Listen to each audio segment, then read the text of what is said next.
Welcome back to Story Deep Dive with Dana and Rachel. Y'all, this is a podcast with book coaches, editors, and besties as we talk about books, and not books as readers, even though we are huge readers, but we're talking about them as writers so that we can draw inspiration from great books and laughs. And as you're seeing over this sort of mesh of our look back over 2025 in December, we have a whole lot of laughs and shenanigans. Okay. As long as our editor does not cut them out. Okay. The editor never cuts out the laughs and shenanigans. She sure does not.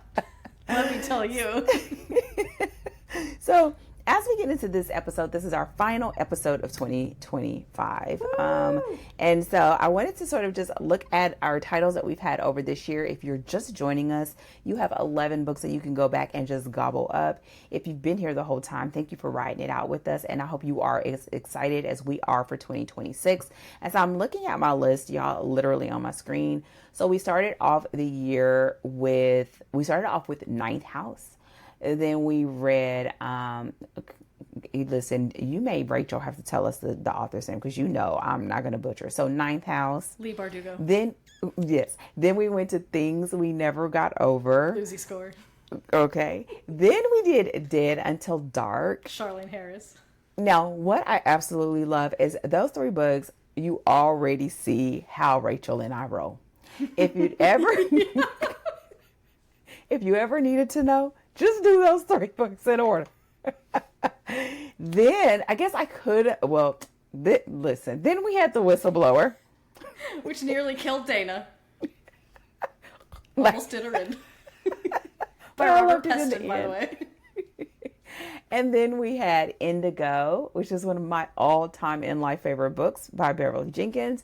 And then we had Cold and Deadly. And we haven't talked a lot about Cold and Deadly in these sort of recap episodes. But Cold and Deadly to me is one of those ones, especially if you want to do a romantic suspense, like a true romantic suspense. That is a great one. Great one to have on your list.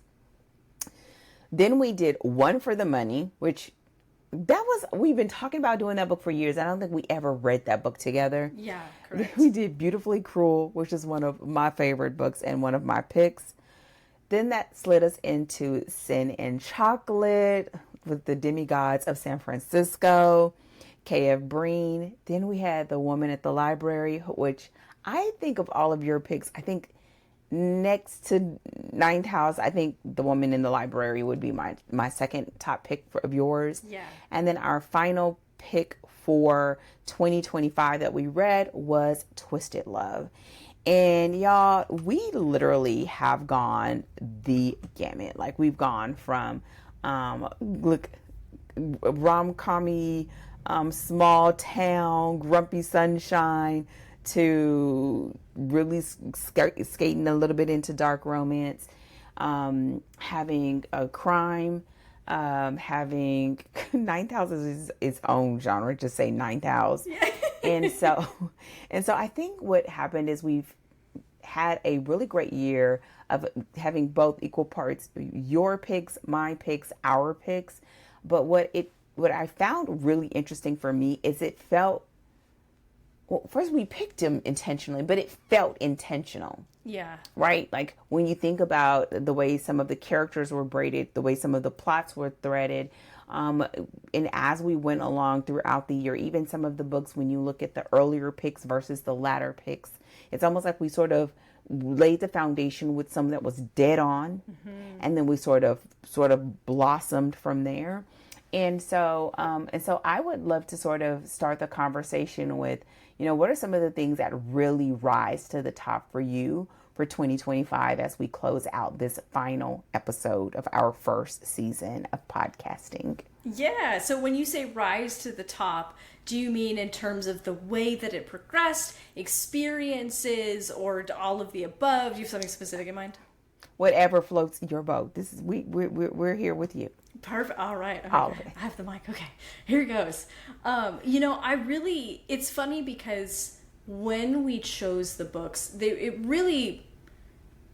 it was intentional, like you said, but it wasn't like, I wasn't thinking like, oh, okay, I know, we'll do this kind of crime and then we'll mix it up with a murder mystery. Like, I wasn't thinking about it in those terms. I was just thinking, what is a variety of books that we could explore this season and read, and that I liked and that I think would be helpful to writers. But it turned into like being able to really kind of like delineate these different subsets of genres, and kind of like, okay, here's a full crime novel, here's something more like a murder mystery, and then Ninth House kind of somewhere in the middle, and we got our fantasy picks in, and also got a lot of some like paranormal romance, and it became this really great opportunity of like getting to compare and contrast throughout the year. And that's something that I think is a really useful exercise. So last week I was talking about, look back at the books that you read this year. Like, what were the books that you loved? What were the books that didn't work for you? What were the characters that stood out to you? And then ask yourself why, right? Like, those are really important questions, especially as a writer. As a reader, it can help you find books that you like, can help you talk more effectively about books with other people. But as a writer, those whys really matter, because it matters for you to be able to achieve whatever effect you're looking to achieve or not achieve, like what you don't want your book to be like. But then also in that process, I think comparing and contrasting the books that you read, right? Like looking for the similarities, and when you're asking about the things that you loved or the things that didn't work, and looking for, okay, well, and I'll do this with my clients all the time, right? We read all kinds of books, and they might be like, okay, well, I didn't really like the main male character in this book. And then we'll look at another book where they did like the main male character. I'm like, okay, why are these two different? They're both alpha males. Why don't you like this one versus this one? What's rubbing you the wrong way? And those questions can be really helpful, right? For like finding like, okay, here's what I'm looking to do. Here's what I'm looking to achieve. And again, it's a really wonderful way to reflect on your experience of reading throughout the year. And that has been unexpectedly wonderful this year, like in the experience of podcasting, because when we do the episodes, we by design they're self-contained, because it's like, we're going to talk about this book, then we're going to talk about this book, but we found so often that in talking about one book, we couldn't help but reach back to that other book, because the contrast or the similarities was telling us something about the book that we were currently reading, and giving us a reference point for where things are parallel, where they deviate, where they are, adjacent or perpendicular or whatever. And that was sort of like an unexpectedly great part of the podcast, and the picks that we had and the way that they unfolded, because of the way that those conversations were actually able to inform each other, which is why I think reading wide and reading deep both, is such, it's not just an asset to use a writer. Like, I think it just makes life more interesting. Like, it's just interesting to experience books from lots of different authors and have lots of different experiences, and then be able to measure those experiences and talk about why you liked them, why you didn't, what it taught you, new things that you didn't think that you would like, that you like, that you're like, oh, actually, I really enjoy this, that's been a really, really cool part of 2025, of like the way that the individual books, when you take them as a part of the whole of like the season, how they actually work together and how they help to inform each other and inform the conversation. I agree. I think I would expand that conversation. I think one of the things that I love is it shows the benefits of being well read. Right? Yeah. Because what you can start doing is you start thinking about this character like, oh, wow, we talked about Knox. There's a difference in Knox's grump than Lem's grump. Yeah. Like, okay, well, what is it? How did they show up in a room? How did they command attention? What were some of the things that evidenced that, where it was an objective thing that we can point to? Oh, this shows us who he is. And having access to that sort of information in your thought process on your bookshelves, it really does help you to both ensure that you're in the pocket of what you're doing, but also gives you some resources to push, right? To just go outside of that. And in one of the previous episodes, you were talking about the woman in the library, how it was sort of an honorable mention for a cast. And one of the things that I thought when we read that book, that I think that was one of the books where, to me, the plot almost overshadowed the characters for me. Not in a bad way, but they were so entwined that I really didn't think about characters as a separate thing. Yeah.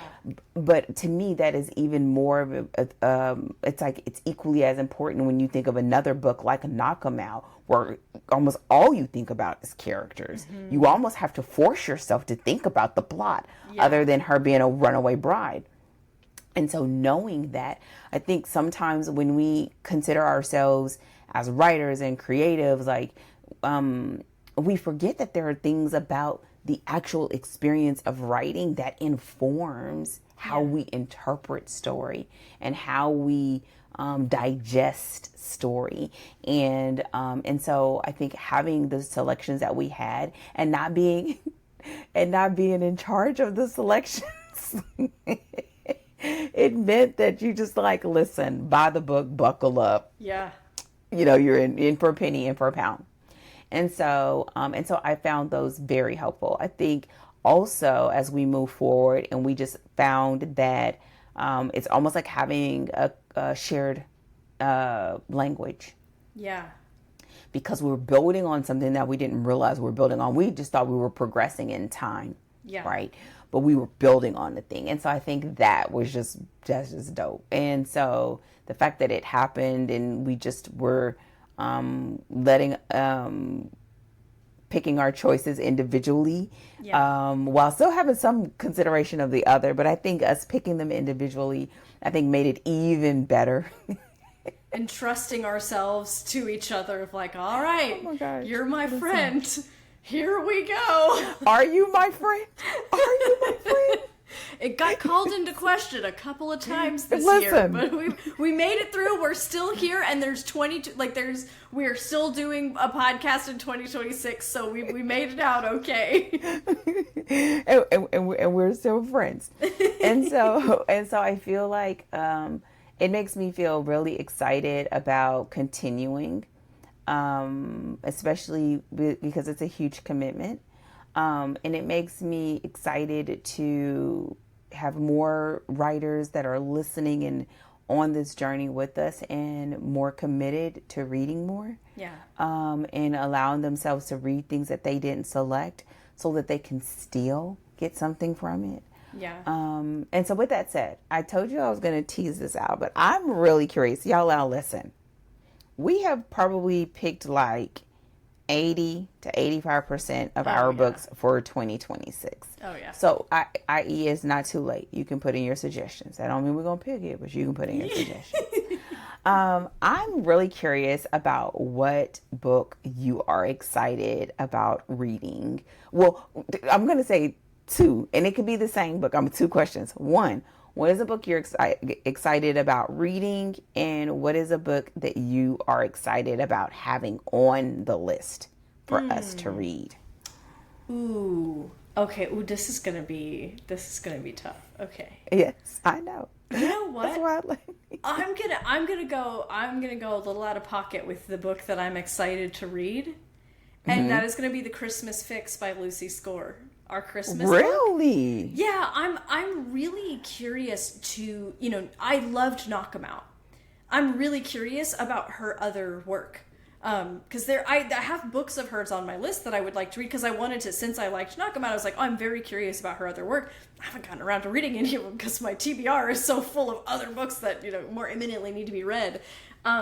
And so I'm quite curious, and I'm excited to read like a seasonal book, like a Christmas special. I think Lucy Score, I'm guessing she could do it without being too Hallmark, without it feeling too Hallmarky, but still feeling, I think she has a good sense of humor. I think it's steamy, is it not? Mm-hmm. Okay. But not like it's, pretty much like Things We Never Got Over. Yeah, so like standard, it's steamy, but like standard steamy nonetheless. Yeah, slow burn. Yeah. Yeah. And so that's just like, that's something in a, like, these are characters I've never met before. And so getting to see like more of Lucy Score's work, I'm just looking forward to that. And also, I am very, like, I love the holiday season. Like, I love being festive. I love decorating. Like, it's such a special time of year. I love leaning all the way into it. So getting to read, like, a Christmas, like, festive book, that is like, oh, hell yeah. Like, I am here for the Christmas spirit. Let's go. So, yeah, I'm actually really looking forward to reading that one. The one that I'm excited that's on, like, to have on the list is going to be Hellbent by Leigh Bardugo. Yeah, I was like, I feel like there's no way that there's like a surprise about that. But you know, I think I love it as a sequel. I love the concept that Leigh Bardugo works with in this story. I love the characters of the Ninth House series. I think that they're just so distinct. And in Hellbent, we get to see more of them. We get to watch them grow, and we get to watch them interact more with each other, like a lot more. And they spent, you know, we're getting even more time with those characters, and we're getting to know those characters even better. Like, we get another layer deeper of those characters, and I'm really excited for that experience. I mean, it's literally, if you're watching on the YouTube, I don't know if you can see actually, you can't see it anymore, but Hellbent is like one of like my display books. So that's what I'm really, really excited to have on the list. Which this has been so fun. Again, we talked about this last time, but we're kind of like spoiling some of our picks for 2026, but I love it because it's like there's a lot to look forward to. But again, it's not always easy to like speed through a book like in a month, or in this case, actually, normally we only give you a week because we announce it at the end of the episode, and then it's like the next week it's out. So this is like giving you a chance to start, like, you know, get ahead on your reading list. What about you? What is a book you're looking forward to reading, and a book that you're just excited is on the list? Okay, I'm gonna say. Oh, okay. The one that I am excited about reading Hellbent, especially because of what you've told me so far. I don't know if I'm going to regret being excited, but I am right now. It's good. We're going to take that. For right now, we're going to take that. Mainly because you love it so much, and I love it because you love it, so I just got to suck it up, buttercup. So that, and I really did like Ninth House. So I'm looking forward to it, and I'm almost certain I'm going to read Ninth House again so that I can remember, because, you know, I've only read it twice. So that's so Hellbent. The one that I'm excited, I have two. Oh. The one that I'm excited about having on the list is Before I Let Go. Yeah. I love being able to add an African American romance. Yeah. It feels very much like an African American nostalgia sort of vibe. Easy read, emotional, very emotional. But it's a really great book. Like, once you start it, you will not be able to stop. So Kennedy Ryan does a great job with that story. And then my honorable mention is Tempt Me at Twilight. Tempt Me at Twilight is one of my favorite books. Like, right up there with Indigo, which I'm always so surprised by that, because they're both historical romances. And so the fact that we have that on our list, and we have another historical romance, it actually is really surprising me, because this is the second historical romance I put on the list. Yeah. I normally when we talk about romance outside of like Beverly Jenkins and Indigo, I actually haven't heard you talk a lot about historical romance. Like it just, like, it hasn't come up a lot, and maybe it's also because of like the clients that you know work with, and you don't write historical romance, so it just doesn't come up as often. But I was surprised that we were getting another historical romance. You said this is Regency, right? Yes, and this was one of the ones where it's the series. I love this series. It's like I think it's called the Wallflower series, I think, or something. It's sisters. And so I think it's like 4 or 5 sisters that we're following. And so, but this is another one of those where I realized I just like grumpy alpha male characters, because it's Yeah. another one. But he's yes. like, it's like before you got to, I mean, this book is, I don't know how old it is, but it's an older book. And so knowing that it was before it was super popular to Yeah. have that sort of male character, and it's in the historic context when you have limitations on what women are supposed to do and not do, and picking the woman that most people wouldn't pick because of her being almost considered eccentric sort of vibe. It's one of my favorite books. It's one of my favorite books. So I'm those are the excited ones. about Like that one. yeah. I just feel like I was like, okay, we want to have a little bit of variety. We got some variety. I'm still bringing the heat with the romance, but yeah, but I think we got some great ones. Yeah. I actually, Tempts Me at Twilight was one I was curious about as well, like seeing it on the list, because I've not read a Regency romance before. And so I'm kind of looking forward to, I think one of the things I'm particularly interested in, I don't know if it's going to come up, but is the way that the author handles the historical research and layering in, because Beverly Jenkins did it fantastically, right? She did so much research, and had done historically, right, so much research that she was able to bring to the page. And so I'm very curious about how, you said Kennedy Ryan is the name that you said? No, Kennedy Ryan is, before I let go, this one is, her name is, oh Lord, Lisa it's Kleypas. I do not know how to pronounce it. Oh, I'm gonna have to Yeah, look it up. Yes, exactly.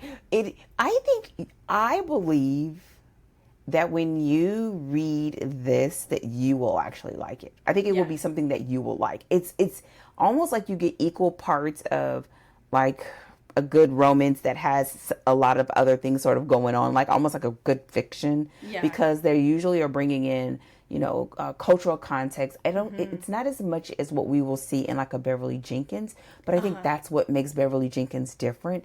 But she tends to bring in things like technology that was there, cultural norms, things that we kind of get a taste of when you think about, like Pride and Prejudice or and things like that. But it's more so like, what were the limitations of like on women, and what were the expectations, and how they're basically pursuing love, differences in classes. And I just think you're gonna love it. I love it so much.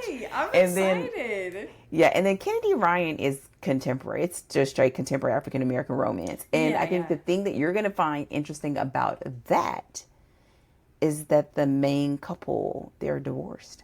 Yeah, I remember, because you've talked to me about this book before, like it's come up in conversation, and I remember that detail in particular. So that would make it a second chance romance, yeah? That's right, a real second chance. Cool. That's exciting. I'm really looking forward.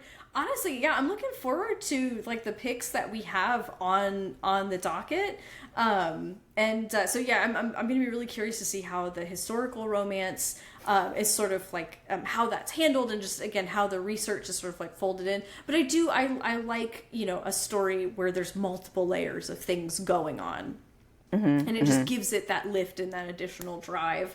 And it's fun, I think, too, because we've got two sequels, which I think is going to be really neat to be able to have sequels in our list of like what we discussed this year, book one, and then getting to discuss book two in 2026 from a couple of these picks. And just the opportunity to get to talk about how a book two functions in a series, and what it brings, and what the requirements on a book two are. Like, there's so many things to talk about in a book two, where so many of the principles are going to be the same as book one, of like how the story structure and all of that, but because it's positioned within a series, and we're not talking about the beginning of the series, but in the case of Hellbent, the middle of a series. In the case of Sin and Magic, that's really we're still at the beginning, but it's the next book. But I think that's going to be some really, really interesting conversation that we haven't gotten to have yet, because we did all book ones and standalones. Yeah, and I think it's very interesting now that you say that both of them did not have hard cliffhangers either. I think that plays a big part in how you feel about it, especially when you think about 9000 Hellbent. You didn't know when the other book was coming because it's more trad. And I don't know if the Demigods of San Francisco was traditionally published originally. I think they are published now, and I think, but don't quote me on that. But I think the fact that they're not, neither had like a hard, like make you upset, angry, angering readers, sort of cliffhanger. And I think that makes a huge difference. I also feel like the circumstances were different. I think the circumstances where we left off were strong enough to pull us forward, but it did feel for Sin and Chocolate like there was a little bit of resolution, like a little bit of relief, but there's still more to come. And for Ninth House, it felt like, oh dang, what are we gonna do?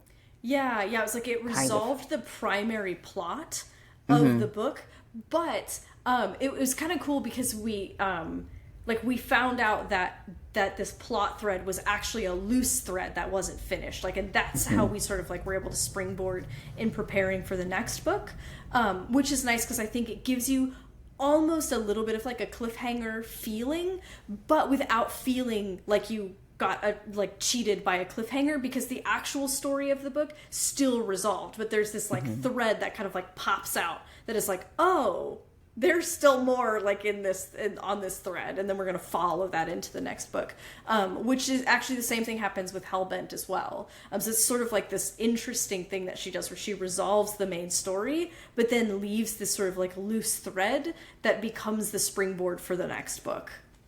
Yeah, but if you think about it, it's almost the same in Sin and Chocolate. We know it's there. Yeah. It's not in the forefront because it's not the most pressing, but we already are aware of it, and we already are invested in it, and we know how important it is to at least one of the protagonists. Yeah. So that helps. Yeah. And that may be one of those things that for everyone listening, you want to hang your hook on, right? When you think about writing a series with the same romantic couple, the way that we find in the Demigods of San Francisco, and also especially if you're doing something like a trilogy. For sure. Awesome. So with that said, as we get ready to round out this final episode of 2025, first of all, if you are new here, what's up and welcome. If you have been here with us, thank you so much for riding with us as we have dealt with tech. We have figured out what we were doing with the recording and editing and getting notes up and all of this stuff. I think we are almost a well-tuned machine now as far as how we are doing it, and we're absolutely loving it. We will ask you to don't forget to rate, comment, leave your questions, recommend us to your reading friends and your writing friends, because we have much more in store for 2026. With that said, is there any final parting words that you'd like to share regarding 2025 before we close out? No, ma'am. I would just like to echo your thanks to everybody who has spent 2025 in our sort of weird little book club that we've had here, which is a very eclectic book club.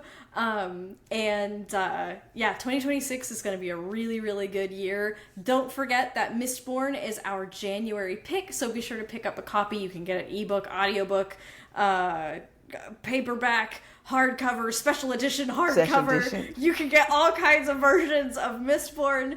So be sure to pick up a copy and get excited, because literally next week, when you're listening to this, next week we'll be back at it for January. So thank you guys so much for sharing in 2025 with us, and look forward to 2026.